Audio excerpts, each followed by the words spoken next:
Hello, deputy commissioner speaking. Good morning sir. Jailer Karunakar here sir. జైల్లో cell ఏదైనా ఖాళీగా ఉందా? చూసి చెప్తాను సార్. ఖాళీ లేకపోయినా అర్జెంటుగా ఖాళీ చేయించండి. స్పెషల్ డాక్టర్స్ తెప్పించండి. Yes sir. ఇంకో అరగంటలో చాలా ప్రమాదకరమైన ఓ ఖైదీ పిచ్చివాడు అక్కడికి వస్తున్నాడు. అతన్ని ప్రత్యేకమైన సెల్లో పెట్టి జాగ్రత్తగా చూసుకోవాలి. ఎవరితోనూ మాట్లాడే అవకాశం ఇవ్వకూడదు. Yes sir. ప్రవర్తన విషమించితే చేతులు కాళ్ళు కాటి పడేసి ఉంచండి. సార్, అవసరమైతే హాస్పిటల్ పంపుంటారండి? వాడు మాది తప్పి పీచెక్కిన ఒక ఆడవి మృగం, పైగా పెద్ద క్రిమినల్, హంతకుడు. ఏ మాత్రం కార్యక్రమం చూపకూడదు. అండర్స్టాండ్? వెంటనే 6 నెంబర్ సెల్ ఉన్న ఖైదీని 5కు మార్చి ఆ సెల్ ఖాళీగా ఉంచండి. అర్జెంట్. Yes sir.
సార్, ఇతను పిచ్చివాడు సార్. నాకు తెలుసు. కమిషనర్ దొరగారు.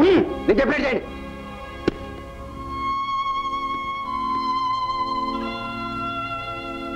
అన్ని కొలుసులు ఓడదేయండి.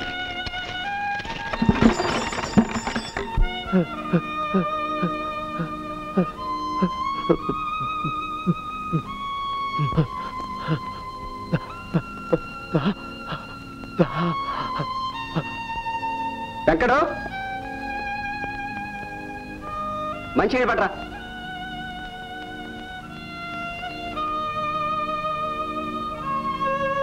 సెల్ రెడీగా ఉంది సార్.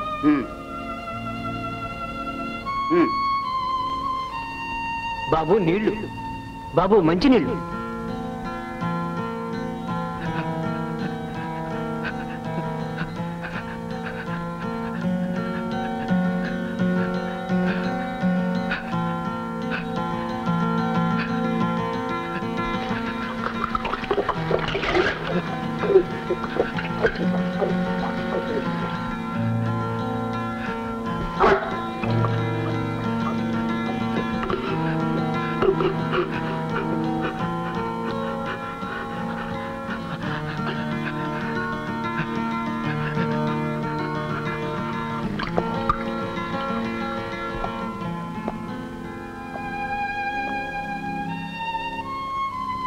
ఏమైనా తింటావా?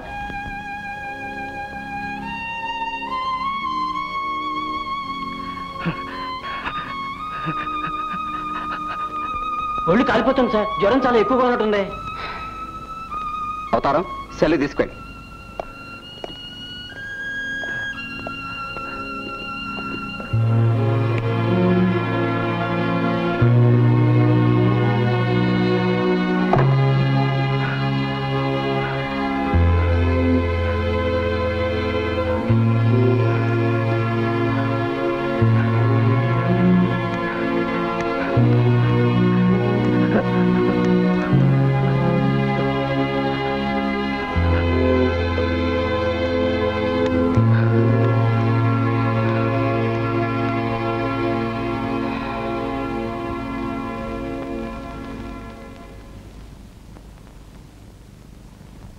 సార్, ఇంత జ్వరంలో ఉన్న మనిషిని హాస్పిటల్ పంపకుండా సెల్కి పంపిస్తున్నారే? అది కమిషనర్ గారి ఆర్డర్. నమస్కారం కరుణాకర్ బాబు. 2 గంటలుగా మీకోసం ఎదురు చూస్తున్నాను. చలికి మంచు ముద్దయిపోయాను. మీ వాడిని కాస్త టీ పెట్టమనండి. మీకు ఆశ్చర్యం, నాకు అపాయం. ఎంచేతంటే నేను ధనరాజ్ ఎస్టేట్లో పనిచేస్తున్నాను కనుక ఇక్కడికి రాకూడదు. వచ్చానని తెలిస్తే నా ఉద్యోగం గోవింద.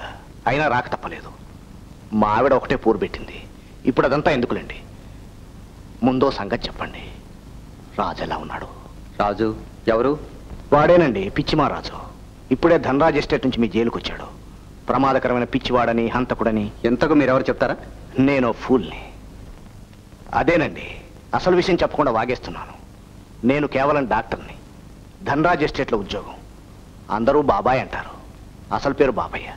ఆ పాయింట్ అయిపోయింది. ఇప్పుడు చెప్పండి, రాజు బతికున్నాడా చచ్చిపోయాడా? ఇప్పుడున్న పరిస్థితి చూస్తే ఇవాళో రేపో అన్నట్టున్నాడు. అయినా చెప్పలేం. ఈ కొండ జాతి వాళ్ళు బండవాళ్ళు, బతికినా బతకచ్చు. నో, ఆ వ్యథ చావడే మంచిది. వాడికి అదే తగిన శిక్ష. వాడు వాడి పాడు బ్రతుకు. మీకు తెలియదు కరుణాకర్ గారు, ఆ దేవుడు వాడికి ఏనుగంత బలం, కొండంత గుండె, ఆ గుండె నిండా ప్రేమ అన్నీ ఇచ్చాడు. కానీ ఈ మనుషులే వాడికి ద్రోహం చేశారు. రాజుని గురించి మీకు బాగా తెలిసినట్టుంది. తెలియడం ఏమిటండి? వాడు పుట్టింది మా కళ్ళ ముందే, పెరిగింది మా కళ్ళ ముందే. 4 ఏళ్లప్పుడు తల్లిపోయింది, 7 ఏళ్లప్పుడు తండ్రి పోయాడు. ఎవరో దూరపు చుట్టం, పెద్దమ్మంటారు, ఎత్తి పెంచింది. వాడు చిన్నప్పటి నుంచి కష్టజీవి. ఎలాగో కష్టపడి ఆ ఎస్టేట్లోనే ఉద్యోగం సంపాదించుకున్నాడు. యజమానికి నమ్మిన వంటయ్యాడు. అంతా బాగానే ఉంది. కానీ వాడిలో ఒకే ఒక లోపం ఏంటంటే మనిషి కావడం. అందులో మంచితనం ఉండడం. అన్యాయాన్ని చూసి ఓర్చుకోలేడు, ఉద్రేకపడతాడు. ఒంటి నిండా బలం ఉందిగా, ఉపయోగించేస్తాడు అంతే. నన్ను బాధ పెట్టకండిరా. నెలకొక 20 రూపాయలు చొప్పున ఇస్తానన్నాను కదరా, ఇచ్చావా? వీలు పడలేదు, తర్వాత ఇస్తానుగా. కథలు చెప్తున్నావా? కథలు ఇన్నాళ్ళే ఉంది, ఇప్పుడే ఇస్తావు. మొత్తం అంతా ఒకేసారి ఇవ్వు, లేదా నీ కూతుర్ని అడిగించి కట్టబెట్టి.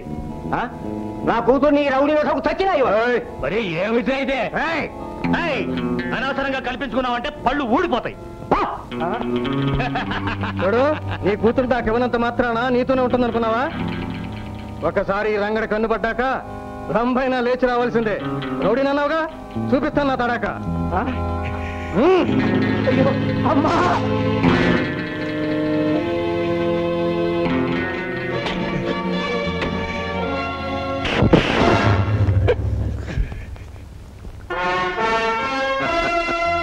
రాజు, నేనే. రాజు, నీకేం భయం లేదు, నువ్వు ఇంటికెళ్ళి తాత. ఈ పిచ్చికల సంగతి నేను చూస్తాను.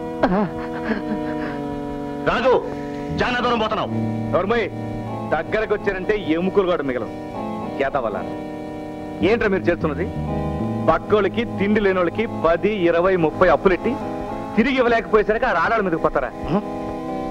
మీ మొహాలకి పెళ్ళిళ్ళు కూడా అన్నట్రా? పెళ్ళిళ్ళ పేరుతో ఆడపిల్లలను తీసుకెళ్లి దొరలకి తార్చడం, వందల గుంజవేగా మీ బతుకులు. రాజు, ఇంకూరుకునేది లేదు. ఈ రోజు నీ లెక్క తేల్చేస్తాం. ఏంట్రా మీరు తెలిసేది? నేనే తెలుస్తాను.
ఎదవనాయాళ్ళరా, ఇప్పటికైనా బుద్ధి వచ్చిందా? మళ్ళీ ఎస్టేట్ లో ఎదవ పనులు చేశారు, నిలువున పాతేస్తాను, జాగ్రత్త. బాబాయ్ మీరిక్కడ దారిలో వెళ్తూ చూశాను, ఇక్కడేదో చిన్న యుద్ధం జరుగుతుంది. సరే ఎందుకైనా మంచిది, టించరు బ్యాండేజు దూది అవన్నీ పట్టుకుని రెడీగా నిలబడ్డాను. ఒక సంగతి చెప్పు, నువ్వు పేరుకు రాజైనంత మాత్రాన ఈ ఊరంతటికి రాజనుకుంటున్నావా?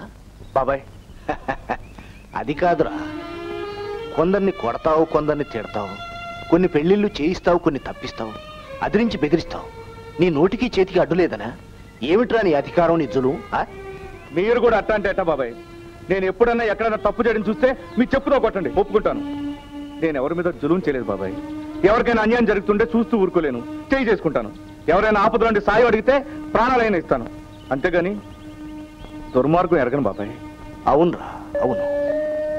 చెడ్డవాళ్ళను శిక్షించడానికి, మంచి వాళ్ళను రక్షించడానికి అవతారం ఎత్తానన్నాడే ఆ భగవంతుడే నువ్వు. ముక్కుసూటిగా పోతూ ముందున్నదే చూసుకుంటున్నావు గాని వెనక నీకెంతమంది శత్రువులు తయారవుతున్నారో తెలుసా? వాళ్ళందరూ ఏదో ఒక రోజు నిన్ను చితగొట్టేస్తారు, నీ అవతారం ముగుస్తుంది. పోన్లే బాబాయ్, దేవుడు ఎట్టా రాస్తే అట్టగా జరుగుతుంది. మా అమ్మ ఎట్ట ఉంది బాబాయ్? గుర్తుందారా? అమ్మ నీకు ఇంకా గుర్తుందా? ఉంటే నెలకొక్కసారి నా ఇంటికి రాకుండా ఉండవు. అమ్మ నిన్ను రోజు కలవరిస్తుందిరా. వస్తా బాబాయ్, ఈ వారం తప్పకుండా వస్తా. అమ్మతో చెప్పండి. రాజు, రోజు నీ గురించి అనుకుంటుంటావురా, నువ్వెప్పుడు ప్రాణం మీద తెచ్చుకుంటావో అని. కాస్త జాగ్రత్తగా ఉండు బాబు, అందరూ నీలాంటి వాళ్లే ఉండరు. వస్తావుగా? తప్పకుండా వస్తా బాబాయ్.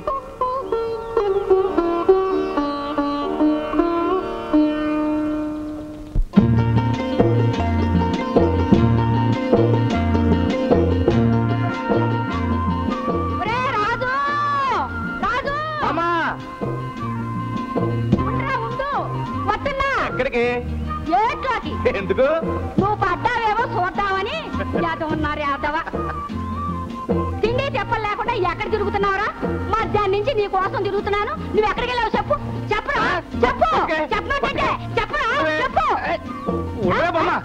ఎక్కడికి వెళ్ళావో ఇలా అన్నయ్య నాకెంత సాయం చేశాడో నీకు తెలీదు. ఏంటే రంగడ్లేడు రౌడీ బెదవ వాడు మనుషులు వచ్చి మా అయ్యని మొత్తం అప్పంతా తీర్చమని, లేదా నన్ను అడిగిచ్చి కట్టబెట్టమని పీడించారంటే ఎట్టా? ఆ రౌడీ సచ్చినోడితో నీకు పెళ్ళా? కొట్టాల్సిన యాదవన్నారు, యాదవని. సరిగ్గా అదే పని చేసి వచ్చానే బామ్మ. నిజంగా ఇవాళ అన్నయ్య లేకపోతే ఏమైపోను? ఏమవుదు కానీ పద పల్లెకెళ్ళి. పాపిటి దాన్ని అనవసరంగా తిట్టాను, అనవసరంగా కొట్టాను. బామ్మ, ఎప్పుడు పెద్దోళ్ళు చిన్నోళ్ళని కొట్టాలి, తిట్టాలి, అప్పుడే అలా ఆయుష్ పెడుతుంది. నువ్వే కదా చెప్పావు. ఈ కబుర్లకేం గాని ఏళ్ళ పట్టిన తిండి తెప్పలు లేకుండా ఏంటి ఈ తెప్పలాట్లు కొట్లాట్లు? నిన్ను చూసే నువ్వు మాత్రం తక్కువ. మొన్నాడెవడో ఆడపిల్ల మీద చేసాడని ముసలిదారి అనే సంగతి మర్చిపోయి చెట్టంతా మనిషి మీద కర్రపుచ్చుకుని గంతులేరా? సరేగాని చిన్న యుద్ధం చేసేచ్చాను కదా, ఆకలిస్తుంది, అన్నబెట్టమే.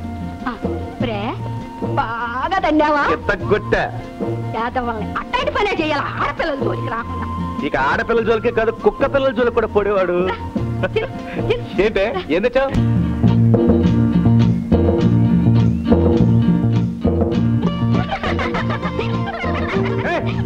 ఏంటా నవ్వులు? పని చేయడానికి వచ్చారా, నవ్వుకోవడానికి వచ్చారా? ఇలా నవ్వుకుంటూ పోతే సాయంత్రానికి బుట్ట నిండేది నవ్వులతో గాని టీయాలతో కాదు. పనిగానండి. నువ్వేంటే పని మరి ఇక్కడికి వచ్చావు? పని చేయాలని. మరి ఏం చేయాలనుంది? నీతో కాసేపు ఊసులాడుకోవాలనుంది. ఊసులాడుకుంటావా? బిర్ర మీద ఒకటి ఇచ్చానంటేనా? అది సరే గాని మనిద్దరం ఆకు అక్క వేసుకుందామా? ఎందుకు? మూతి మీద ఒక్కటిచ్చానంటే మూతి పగిలి నోరు ఎర్రపడతాయి. వెళ్ళిపోలేకే. అంత తేలిక కదే, కొండ మీద మంచిగా కరుగుద్ది గాని మా అన్నయ్య దగ్గర మీ పప్పులే ఉడకవు. నీకన్నయ్యేమో కానీ నాకు మాత్రం తాతయ్యే. తాతయ్యోయ్!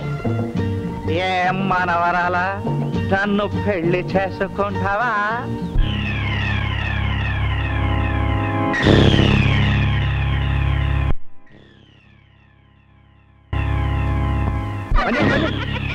అడుగో మన రాజు ఆడపిల్లలతో ఏదో జోకులు వేసి నవ్వించేస్తున్నాడు. చాపు దండలు ధర. రాజు నవ్విస్తున్నావా పని చేయిస్తున్నావా? నవ్వుతూ పనిచేస్తే అలుపుండదు దొరా, అందుకని అప్పుడప్పుడు కాస్త.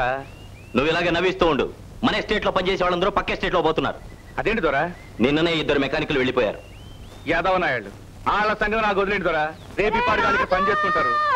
మన సింగు కొడుకు చిన్నాడు ఆడుకుంటా ఆడుకుంటా ఇంకెత్తు మంచి పడిపోయాడు రా. డాక్టర్ కాడికి తీసుకెళ్ళాలి, త్వరగా వచ్చాయి.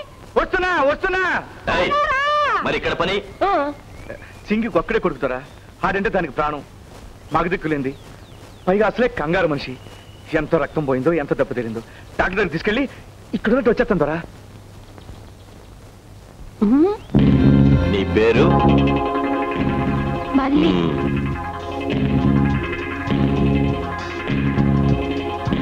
నీ పేరు?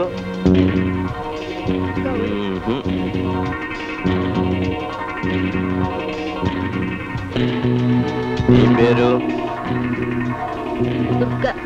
ఈ మొఖంలాగే ఉంది పేరు కూడా.